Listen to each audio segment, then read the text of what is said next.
right, ready, go.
As a minister called to serve and speak to the vision of the new church, I am a big fan of the Holy City. I think that it can provide a really powerful centering for us to hold individually and then also as a community. And it seems like if there's one thing that we could all agree on, it's that this holy city, New Jerusalem, is important.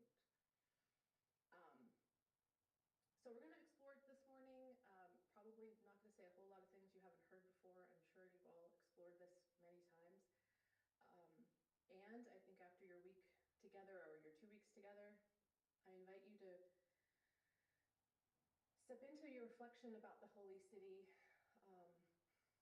in as much of an embodied way as possible. And perhaps Allison's lecture started us off well, you know. Notice how you feel as we reflect on these topics. Do you get some goosebumps? Do you feel a flush of energy? Do you feel a little, I don't know about that. Just pay attention to your body as we reflect on this vision of the Holy City together and see what wisdom it may have for you. And we'll have a chance to talk about it towards the end. So, this is working. There we go. All right, so here we have our thesis statement, Revelation 21, verses 1 and 2. And I saw a new heaven and a new earth, for the first heaven and the first earth were passed away, and there was no more sea. And I, John, saw the holy city, New Jerusalem, coming down from God out of heaven, prepared as a bride adorned for her husband. I imagine each one of us in this room has heard this passage hundreds, if not thousands of times. And I want to start us off by just really taking note of the big nature of this promise. And the big nature of this promise, we understand it to be what we call a new church. That something very, very new is coming into being in the world. A new way of being human, a new way of relating to God, a new way of relating to each other. And that new way is described in this passage, a new heaven and a new earth, a new way of experiencing ourselves on the inside. We understand that life flows in from the spiritual world, so something has shifted in the spiritual world on this inner level, and that is now going to manifest as a new way of living upon the earth. And you know, if you pay attention at all to YouTube or the world around you, this phrase, a new heaven and a new earth, it is prevalent, you know, and it's actually perhaps more prevalent kind of outside of traditional religious circles right now. Eckhart Tolle's famous book, A New Earth, you know, lots of spiritual seekers are thinking about this vision of a new heaven and a new earth, that something seismically different is is needed in the world and is actually coming into the world, about how we relate to each other, how we understand what it is to be alive and to be in community. And as members of the new church, I think I'm often encouraging us to think more radically, because I think sometimes we can get a little complacent, like, oh, well, we know what the new church is, it's what Swedenborg said, and then it loses its mystery. And I think Swedenborg would be pretty upset with us if we lost the mystery, because so much of why he's writing is to encourage us to take seriously the mystery and the power. You know, he wasn't just telling us this so we would have the truth and we would live with complacency. He was pointing to something profound and real. And in my estimation, the fact that many people are talking about this change and experiencing it means it's real. And Swedenborg was pointing to something very real. So as we go on this journey to kind of explore this passage a little more intimately, I just invite you to start from that place of, you know, can you accept, and does it make sense to you to believe that something really new is being invited to you as an individual and to us collectively as a species? An entirely new paradigm of life, that maybe the life you've been born into, the ideas of what it means to be human that you kind of have come to accept, isn't the full picture, and that there really is the possibility of profound individual and collective transformation. It feels to me like that's an important foundation of our church and our calling to really make space to contemplate that. So that's what we're going to contemplate. And that this new church is not just a denominational body, but a paradigm shift for us as a species, an evolutionary paradigm shift that we are being called to, that we have been being called to since the early times of Jesus. But now it's really time, and now we're really being invited into it more deeply, which is why Swedenborg had his vision so many hundreds of years ago, and why we're still contemplating it today. So let's think about what this promise of a new way of living and being includes. Revelation 21:3, "Behold, the tabernacle of God is with men, and he will dwell with them, and they shall be his people, and God himself shall be with them and be their God." If you're familiar with your Bible, this probably sounds a bit like the Garden of Eden, right? The Garden of Eden was the last time we really saw God walking with the people. And so now, as we get to the end of the scriptures, we have that promise again that God is going to be with us directly. And that will mean, if God is with us, each of us, all of us, not just with the priests, not just in the cathedrals, but on the ground with all of us, then part of what I see as integral to this new church that we're being invited into is that we will begin to have direct experience of God. And I wonder if you are, maybe that's already true for you, maybe that doesn't seem like a leap, maybe it does. One of the things I think about a lot when I think about the direct experience of God is like where else would we experience God? You know, the idea that God is outside of us is a little weird, right? Like, I mean, Allison just got done sharing, you know, that our bodies are an image of God. God is in this image. The kingdom of heaven is within. This is what we hear over and over again. And yet, in practice, we humans have tended to continue to look outside of ourselves. We look for external authorities. It's part of just what it makes us feel more safe. But that the new church, the new paradigm is to really honor the direct experience of God, to honor that we are worthy vessels of receiving that experience and having that experience, and to take it seriously, and to give our attention to it, to really give our attention towards how is God speaking to us? How are we being called? What are, you know, really finding that touchstone within. And there's, of course, many modalities outside that can help us to find that experience within. But ultimately, it really is up to us to make that turn. 'Revelation 21:4, and God shall wipe away all tears from their eyes, and there shall be no more death, neither sorrow nor crying, neither shall there be any more pain, for the former things are passed away. I sometimes think this is the promise that like nobody believes is possible. How could there be no more suffering or no more pain? And yet that really is the promise of the Holy City, the end of suffering. And it feels to me like a lot of what's emerged, and I think you guys in your book study have been looking at this with IFS, we have started to recognize as a species how much suffering we recreate. Yes, we're still going to skin our knees, we're still going to die, our bodies will still give out, like there will still be physical suffering, we will still be born and die, so that part of the suffering of life is unavoidable.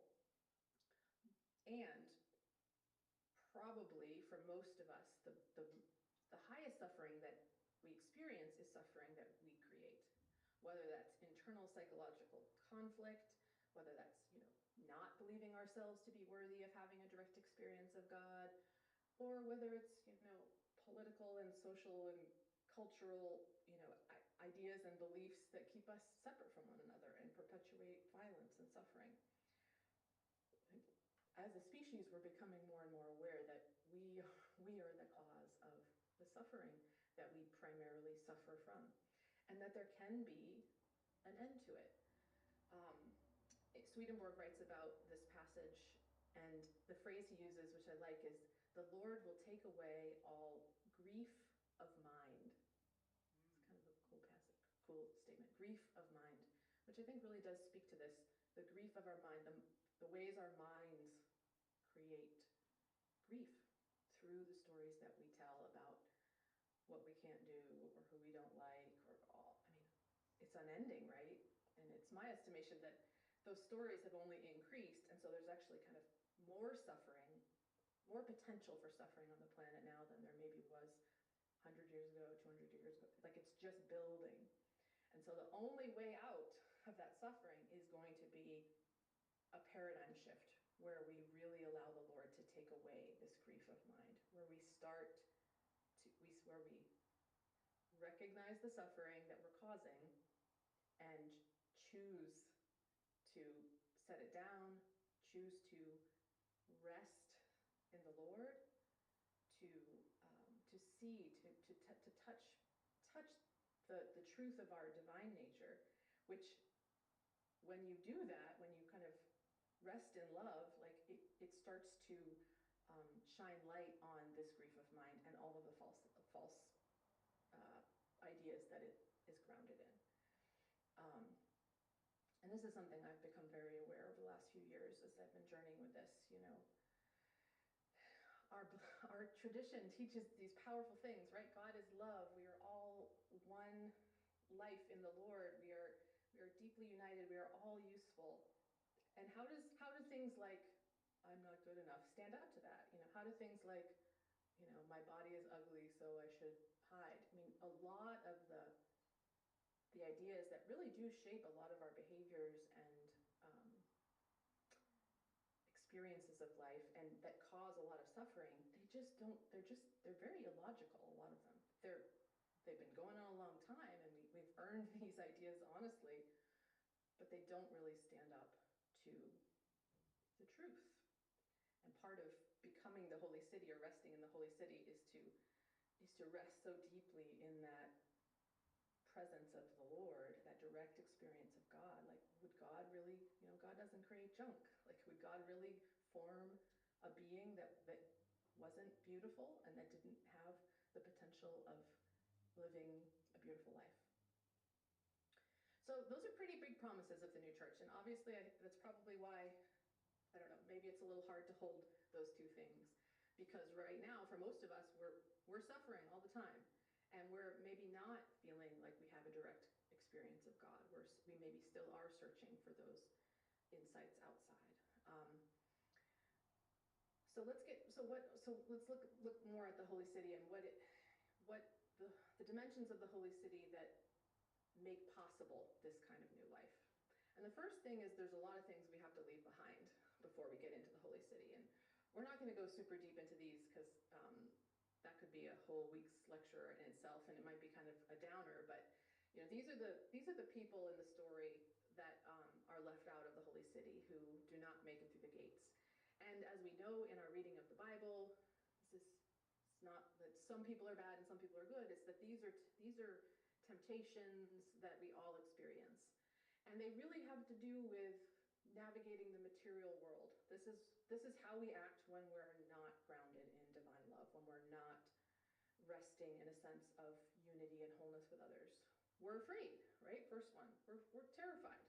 And a lot of us are afraid a lot of the time, and there's a lot of things to be afraid of in this material world. Our survival, whether we're gonna, you know, and those fears, it's funny, as our security has risen, it almost feels like our fears have also risen, because now we need more things to be safe, and so there's more things to be afraid that we're going to lose. Fear is totally grounded on our sense of separation, and when you're in the holy city, you're not separate. When you're in the holy city, you recognize that you are one, united to all things, eternal. There's nothing to be afraid of. So we have to leave that fear behind. The unbelieving are left out. So if you don't believe it's possible to feel peace and connection, if you don't believe it's possible for suffering to end, then it won't. There really is a big dimension of this that requires our belief. And this is part of the new church, is recognizing the power of our belief, the power we have to choose. You know, I like to, or I remind myself often, heaven and hell exist all the time simultaneously. So any moment that we're in, we can perceive it as heavenly or hellish, no matter what. We're always kept in that freedom. It's kind of frustrating sometimes. Sometimes I prefer not to have that freedom. We always have that freedom. And so our power of belief, am I going to look for the good, is necessary to find the holy city to enter in. The abominable are left out. Abomination means, detestable, or, it's sort of the things that are unclean. I honestly didn't get very far with that. If others have insights into things that are abominable, we can get into that. You know, I guess my first take on it is just, probably all of us have like people we love and adore, and then people we think are, we detest them. We don't like the way they dress or smell or talk, or something irritates you about them, that kind of irritation doesn't have a place in the holy city. In the holy city, we are always looking for the good in everyone, and so we don't find each other detestable. We don't even think to approach each other in that way. We're always looking for the good and open to that. We're not standing apart where this is purity and this is detestability. Of course, we don't murder each other in the holy city. Everybody's welcome. Whoremongers and sorcerers, I put a little more attention into these two, because these are two that I think have been kind of perverted by literalist readings of the Bible. Certainly, we know that the religious history, we as much as we don't want to set each other apart, we believe everyone's welcome in God. Religions often put a lot of emphasis on, but what does the holy life look like? And homosexuality has been, deemed to be left out of the holy life. Witchcraft, our wonderful history of burning witches. There have been a lot of barriers that have been drawn to exclude. And I think it's useful to we're not going to answer this question, but just stir up these two categories. And I put the Greek word there because I think it helps to give you a little sense of it. Pornos, we certainly know what porno is. And whoremongers really refers to people who are engaging in prostitution and having sexual relations that are about the exchange of money and material resources, and not the exchange of love and affection and pleasure. So whoremongers is definitely about taking advantage of each other and taking this beautiful thing that is sexuality and perverting it in that way. And we're not going to do that in the Holy City. And I think it's very interesting that the church has kind of historically excluded homosexual relationships and queerness, And yet it's the queer community, I think, that's really starting to engage with what does holy sex look like? And a lot of conversations around consent and conversation around sexuality are emerging from the LGBTQ community, which I think is really powerful, because that's the really whoremongers are those who only have consent because of this material exchange. And that's not going to happen in the Holy City. And then pharmakia, maybe I'm saying that wrong, I think is also useful to think about with sorcerers. This is not about people reading tarot cards and trying to understand themselves. This is about using drugs or aspects of potions or whatever from the material world to try to manipulate and control other people. And it's hard for me not to start to think about the pharmaceutical industry when I think about sorcerers. Just this, and I'm someone who's benefited from the pharmaceutical industry, so I'm not completely saying that there's not goodness in it. And I mean, think of the amount of resources that are going in right now in our world to create drugs that alleviate symptoms of suffering, but don't actually get at the root cause and kind of make humans a little more pliable and able to get along with the system, but are keeping them actually from the transformation that may be possible if they really engage with the suffering that they're experiencing. So that kind of stuff isn't going to happen in the Holy City. We're not going to just be interested in allaying suffering or controlling people through the use of plants and material substances. We're going to be as we are. We're going to engage with the fullness of who we are and be together in it. And then, of course, idolaters do not make it into the Holy City. I think I spelled that wrong. And liars, which we'll get to this later on, because in the Holy City, there's going to be no ability to lie. And we are all going to have this direct experience of God. So this whole idea of really looking for God outside of us is what idolatry is. It's saying, I want an object that I can look to that will be God, the golden calf, money, security, whatever it might be. But in the Holy City, we're all going to have that inner connection. So now let's look at some other aspects of the city. Revelation 21:16. And the city lieth foursquare, and the length is as large as the breadth, and he measured the city with the reed, 12,000 furlongs. The length and the breadth and the height of it are equal. This really speaks to justice and equity. And actually in Apocalypse Revealed, Swedenborg writes, a square or quadrilateral layout symbolizes justice because it has four sides, and the four sides face the four cardinal points of the compass. And to face the four cardinal points equally is to regard everything equitably. So it even speaks directly to justice and equity in that quote from Apocalypse Revealed. The Holy City there's a balance, there's an equality, everyone is welcome in the city, and everyone will have what they need in the city in a way that is just and equitable. The way the city is built, there's a lot of details in this. I just offered this one short quote, Revelation 21:19. The foundations of the wall of the city were garnished with all manner of precious stones. And of course, if you read Revelation, there's lots of detail about those stones. And I think that's really beautiful and important. I love contemplating the precious stones of the walls of the city. This is not the Garden of Eden where there's just a garden and kind of open freedom and naturalness. This is a boundaried space.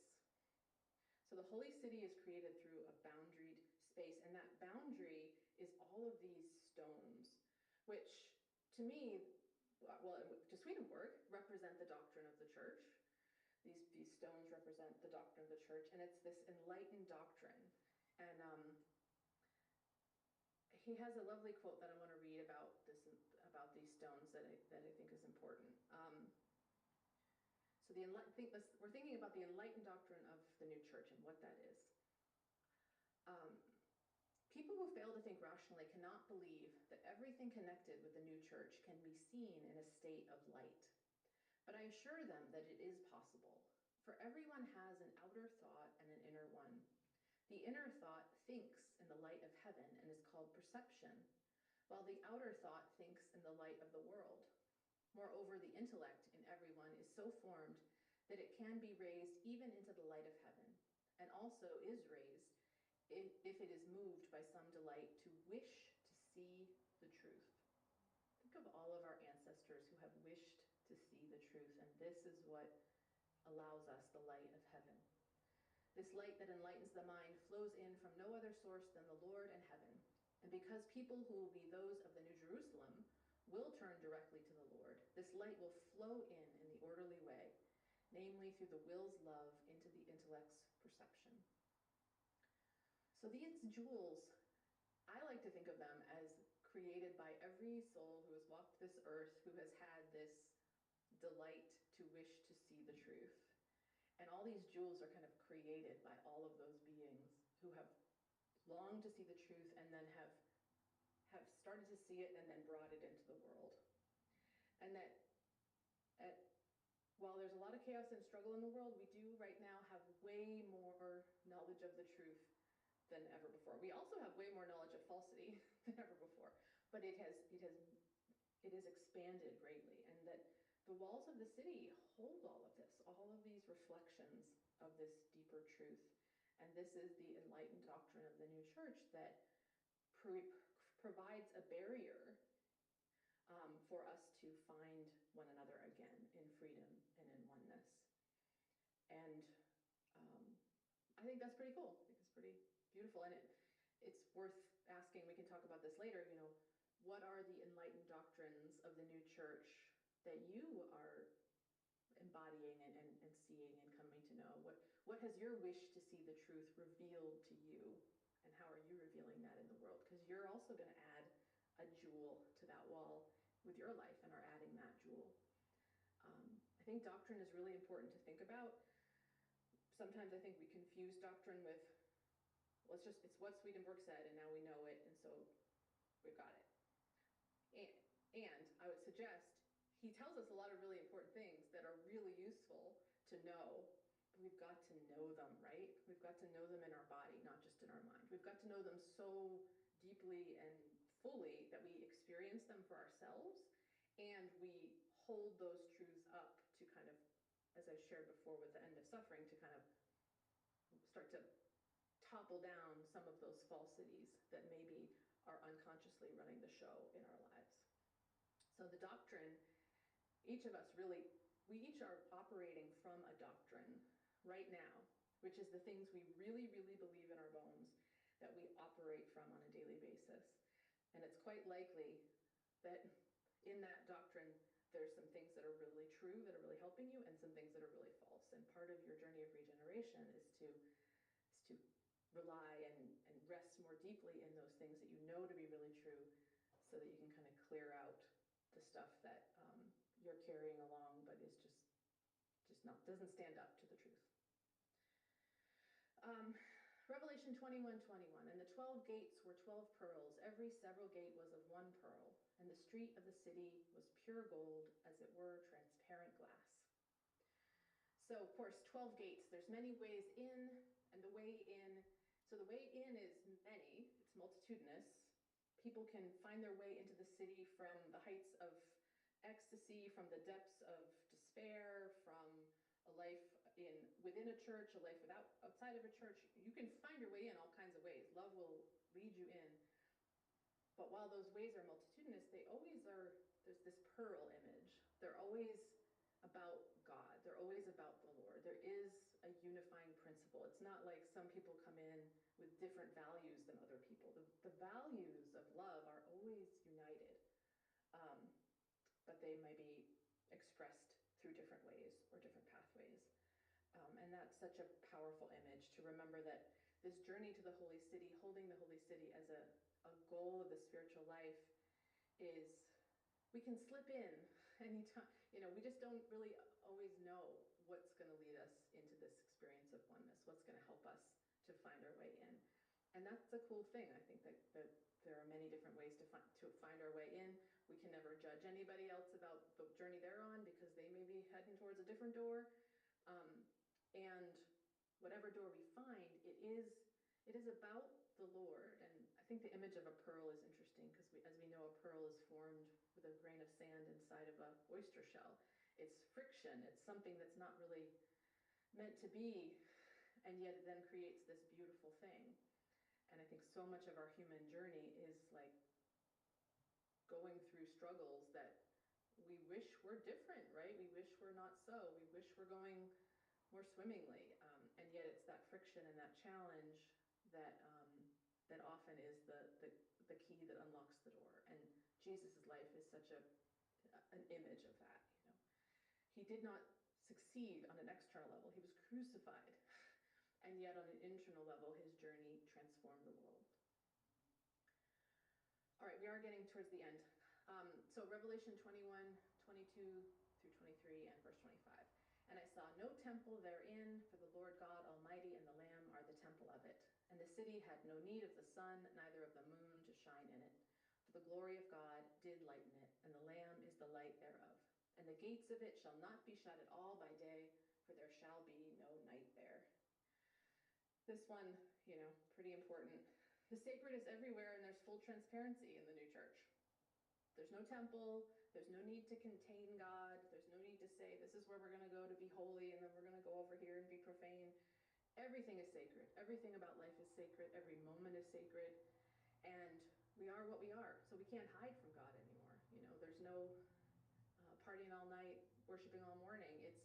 It's all sacred, and it all must be integrated. It all has to be welcome in the holy city. So vital, so important, and so kind of obvious. Like, obviously we can't hide from God. Obviously it doesn't really make sense to have, you know, to think we can put on a show and be good on the outside but then be sort of ugly on the inside. Like, it makes sense. It seems more reasonable, and it's a big shift. And for a long time humans have sort of felt like they could just like, we've put a lot of energy into it, like kind of putting on a show or keeping up with the Joneses, or like, you know, doing our best on the outside and just keeping the parts of ourselves that are struggling hidden. And a lot of us probably still feel like that is the way we need to operate in the world. That's the way to live a good life. But I think also there's a lot of people now who are going, no, I don't care if I have everything looking good on the outside if I don't feel good on the inside. I want there to be a resonance between the two. That, you know, I think more and more of us are not willing to settle for a life that just looks good to others. We want to have a life that feels an integrity for ourselves. And then Revelation 22, 1 and 2, and he showed me a pure river of water of life, clear as crystal, proceeding out of the throne of God and of the Lamb. In the midst of the street of it, and on either side of the river, was there the tree of life, which bare 12 manner of fruits, and yielded her fruit every month. And the leaves of the tree were for the healing of the nations.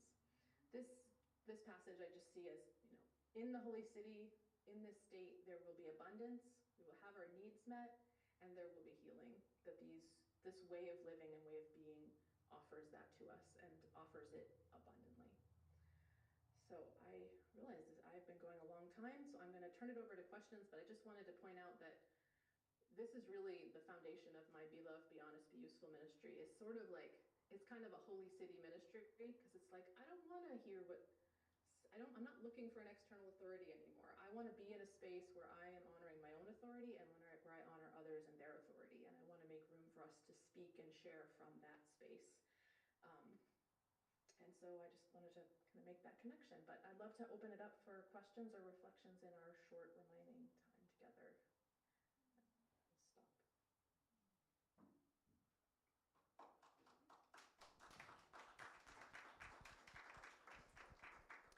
Sage, this is Dean Curry. We were out singing this morning, Morning Has Broken. And we got into a little argument at the end of the song where it says, God's new creation, straight from the Word. And other people were saying, I don't remember it as new, I remember it as recreation. But people didn't want to have the word recreation in a song like that. But you're saying that the new, this landing of this holy city is a new thing, so perhaps new is the right word and we were wrong. What do you think? I think it's both. I think it's new and it's old. It's a recreation of our initial state, as we've talked about, the Garden of Eden. It's what we always were meant to be, but it's coming into being in a new way. I think you can sing it either way.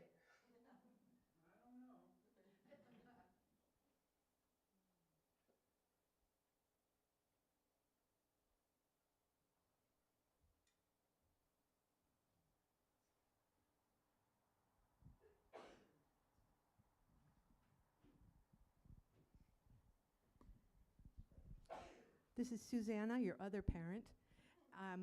I want to say that one of the pieces that was so powerful to me is thinking about in the Holy City when we all have God within, and that's what shines forth from us, and that unites us, but allows us our unique expression.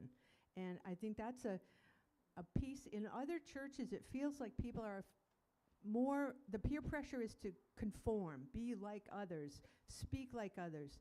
And I love that we're being invited into the Holy City with our deep connection, the kingdom within, but with the different jewels, the different colors of our expression.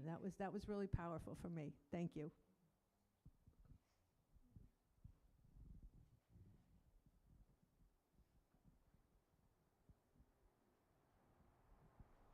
Thank you, Sage. I enjoyed your talk. This is Kent Rogers, and you were talking about the pearly gates, and I think it's 7 or 9 times in the book True Christian Religion it says that it's not referencing directly the New Jerusalem, but it says charity, faith, and the Lord are like one pearl. And to separate any of those is to destroy the pearl. And you were talking about a direct experience of God as being really why we exist, and the ultimate way of knowing God rather than some external authority. And I was just thinking about how a pearl is made by an oyster through, as you were saying, like trying to overcome this irritation. And so trying to put all these together real quick here is that activity in our lives of trying to regenerate, with the grain of sand being our ego or selfishness, and just trying to coat that over with the whatever level of love and faith we have. Eventually we realize that that was the Lord's work, and that is the Lord in us, and that is a direct experience of the Lord. Beautiful. Hi, Denise Cowley here. Hey, Denise. Thank you so much for your talk. I can see from the love that you pour into this that it is something very close to your heart, and that you have put a lot of time and attention into, that it is from your heart. And having experienced a little bit of your be loved, be honest, be useful, I see them tying together so beautifully. And there are so many things to comment on. It took me a while to come up with one, but I think just thinking about the pearl that comes from that irritant, how many things in my life have been that grain of sand that have turned out to be pearls. I would not have chosen the direction that little grain of sand may have sent me, but that irritant or seemingly annoying thing or painful, very painful thing has sent me in a new direction that I would, like I said, I would not have chosen it, but that has turned out to be precious in my life, a precious gem. The other thing is I just love visualizing all the gems and beauty of the Holy City, and thinking about that each one of us has all of those within us and surrounding us that we can focus on in any direction. Thank you. Thanks, Denise. Your comment makes me think of, maybe I said this, but it's an important orientation when I think about becoming the Holy City, that it is a great visual tool, to just sort of imagine the Holy City inside of yourself, and that it's not about attaining the Holy City and then we're always, everything's unicorn and rainbows, and I make this point a lot, but it's knowing that there is a part of us where everything is okay. Like there is a part inside where we can breathe, and we just realize we're a child of God and we're spinning on a planet, and wow, almost the only thing we can do is say wow. And where we can really be together, where we really can accept one another and and sort of see the beauty in things. And I think it's useful to just always know that that part of us is there. And it's helpful for me to know that part of me is there when I'm irritated, or when I'm, when I'm holding this, when I'm feeling that sand, causing all of that trouble. And that part of our human journey is stepping into the Holy City, not as like a final end result where we leave all the other stuff behind, but that can hold the whole of our human experience and all of the challenges that we face. So it's not like a future reality, it's like a present reality that sort of can sustain us through the trials of life. Well, thank you for all your attention. I guess the last screen is, if you're interested in some of this, Ted and I are actually going to be doing a podcast on Revelation. We're going to launch it in September. We're calling it The Holy City is for Everyone. And so we'll be talking about the Holy City, but we'll also be talking about all the stuff that precedes the emergence of the Holy City, which is all of that hard work of letting go of the temptations and the material world. And so anyway, it should be interesting. It'll be an interesting experiment for us to collaborate in this way. And I invite you to take a listen. So you have room for one more question? Definitely, yes. Okay, Ed Gilkey here. Sage, you've done a wonderful job of making me think, so hence I have to ask the question. And the question I have actually comes mostly from ignorance, so you'll need to bear with me a little bit. Sure. When I heard about the new heaven and new earth, it made me think about the concept of reincarnation.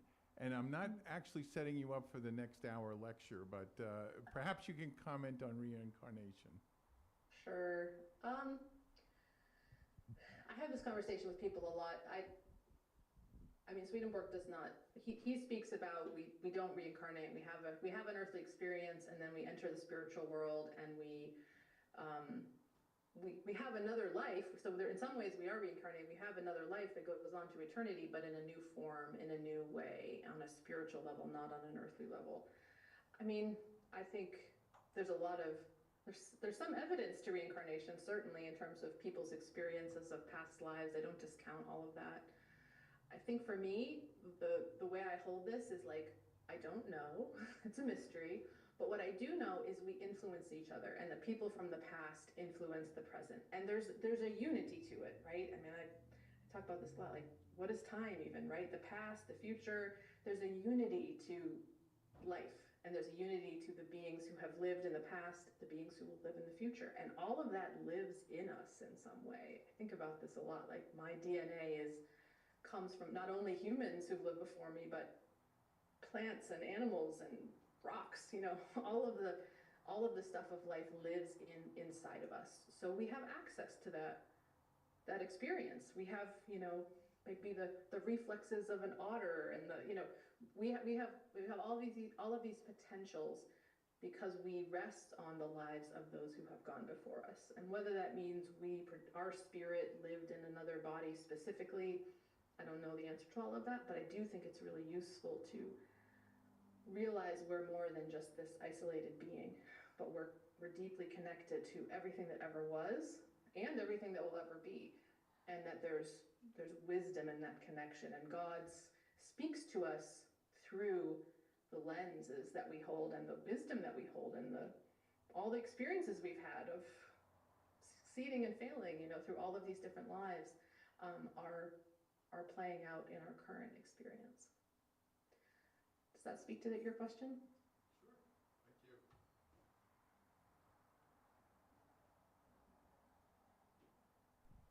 Hi, Sage. Hey. I was hoping, this is Lynn, I was hoping to see you here, and I'm grateful to see you here this way, but I really was hoping to spend some time.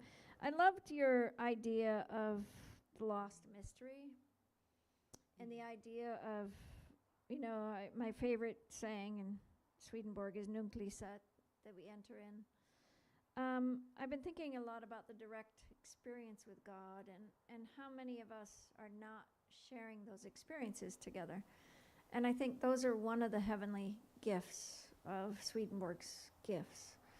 And then, like for me, reincarnation is almost like this regeneration towards the holy city. And I think we are incarnated for love, wisdom, and use. And yet this idea of shared mystery, shared relational mysteries, we tend to not talk unless we're maybe one-on-one. But I think one of the gifts of being here is just the level of, just the experience of your talk, and then the talk of skin being so rich into the humanity. It is a new heaven and new earth, and it is being spoken in the world. So I just wanted you to talk about how do we open ourselves to the direct experience of God with each other, and what has your experience been with helping us do that? That's a great question. I reflect a lot that when I first decided to go to seminary, I told people when they were like, what are you doing? Why are you doing it? I said, I really want to devote my life to being with people and talking about the most essential things. That was why I became a minister. I saw the church as a place where we could do that, where we weren't gonna, no small talk, maybe some small talk from time to time at coffee hour, but where the purpose of our coming together was to really contemplate the most important things. And when I say that, I think it's divine realities, but then as they are really playing out in our human experience. So I've reflected on that a lot, especially over these last few years as my ministry has shifted, because I think I do think there are more ways for us to do that than we have yet explored. And while it does happen, as you say, sometimes at camp, or as intimate relationships develop within a congregation, it can happen. It probably happens within our current communities more than it does, in any other space. But what more can we do? And I really would like to foster more of that sharing and connection. And I do think a lot about the 12-step movement. I think that the 12-step movement is perhaps, I actually heard I forget his name now. Anyway, he's a kind of consciousness studier or whatever, studies human consciousness, and he suggests that the 12-step movement is the most effective spiritual movement ever. Like, it is more than Methodism or Swedenborgianism, or it has transformed humanity more than anything else, which I think is pretty cool, especially if we believe it's a part of the new church. And 12-step groups make room for people to share their experience, strength, and hope, to speak with each other. And so I think that's happening on the planet, and I think there's a lot we can learn from the 12-step movement, and I would love to see like a second tier of the 12-step movement, maybe resembling Be Loved Beyond Is Useful, where people really do come together and speak their experiences directly, because I do think God is speaking to all of us, and we can learn so much from each other, and we may be being called to sort of similar endeavors, and we just need to find out. We just need to find those people. And right now, it feels like there's a restructuring happening on the planet that would be conducive to that. So I'm all about it. I'm all about sharing experiences and finding ways to do that in new ways. And I think it requires humility, because you have to, and it requires trust, right? And it does have a lot of requirements. It requires this boundary. And so there is also the question of, where do you feel safe, and what helps you to feel safe? And I'm still figuring that out. I don't know. I've been offering these circles a long time, and they're still pretty sparsely attended. I don't know that there's that many humans who are kind of ready to own that fully. But that's certainly part of what my mission right now is, to make more spaces, more safe spaces, where people can own their direct experience of God and share it, because it is what's most real. My optimism. Thank you, Sage. We've reached time. Everybody clap loud so she can